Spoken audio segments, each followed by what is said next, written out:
Not going around the ball, I should say, but let's first of all bring Christian in to wrap up the day. We were just talking about, the height of the curbs, actually, funnily enough, and some of the cars not daring to take them on today.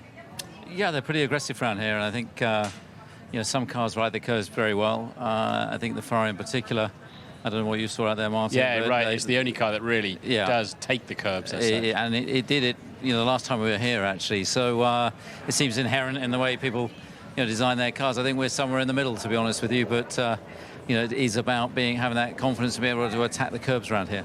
Okay. I want to pick you up on, I know you were talking, having a conversation in commentary with Crofty about porpoising, also the cost cap as well. Can I talk to you first of all about this technical directive and why you feel that it's unnecessary to bring it in at this stage of the season?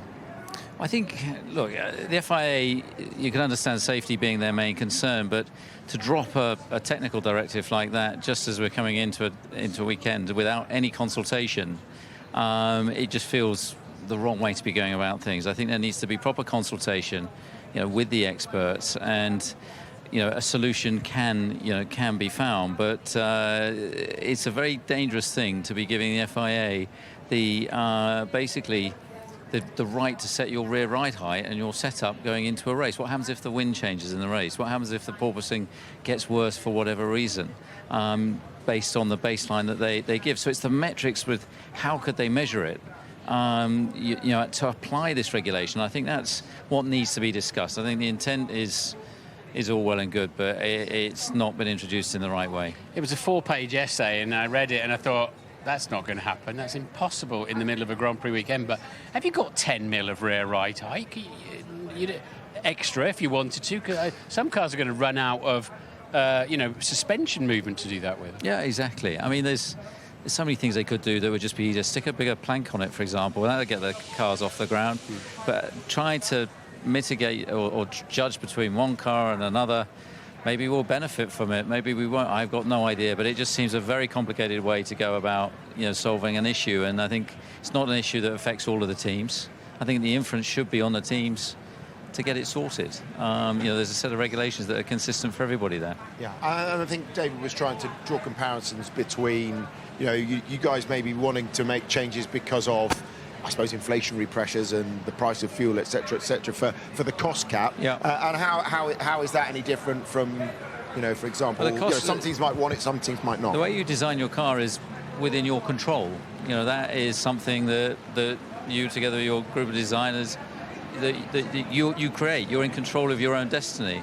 With what we're seeing in the world at the moment, we're not in control of that. We're not in control of the inflationary costs that are affecting, households around the world. In the UK, we're seeing predicted inflation at 11%, and that's that's a cost of living. That's a direct effect on staff, on raw materials, on electricity, on commodities, on supply of parts, and I think it genuinely is a force majeure situation that the FIA need to deal with. But as a balancing point, you're based in the UK, GB pounds, you're paid in dollars from Formula One. The dollar is much stronger against fan. Has that not compensated? It has, but it's not about the income. The income is great. I mean, the way that Formula One is flying at the moment, more sponsors, more partners coming to the sport. A team that is currently, I think, 6th in the constructors is getting 80% of their budget cap covered by Formula One, by the revenue that comes in. Even the last team is getting more than 50% of his budget covered by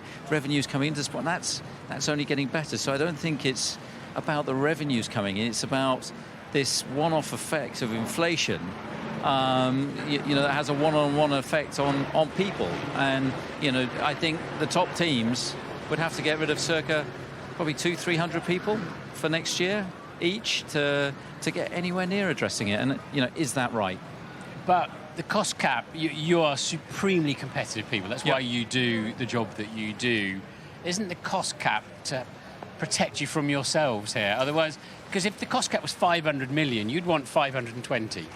Yes, the problem is that if the cost cap fails badly, it'll be gone forever. And I think that there's we need to find a solution to this issue that nobody could have predicted this. We lowered the cost cap by $35 million during the pandemic. And nobody could have ever predicted that there was going to be, the world pandemic, the issues that we've got with Ukraine and everything going on in the world, and even seem to be under attack here. Yeah. We need a brolly under here. It's about to get biblical. As I say, how much support is there up and down the paddock for this, though, Christian? Because obviously, you're not the only one that's going to be for, but there's going to be a lot that might be There's against. probably about 50% of the teams, I would think, are probably going to be in breach of the cap at the end of the year if it continues the way things are. So, probably even more. So it's something that we don't want a championship decided in law courts next year, or in Paris in front of the FIA. I think they've got 6 months of the year to address this. We need to act now. And if there's 24 Grand Prix next year, how does that work then? Does the cost cap get adjusted for extra races? It gets adjusted. And of course next year will be an element easier because you'll be able to carry over parts.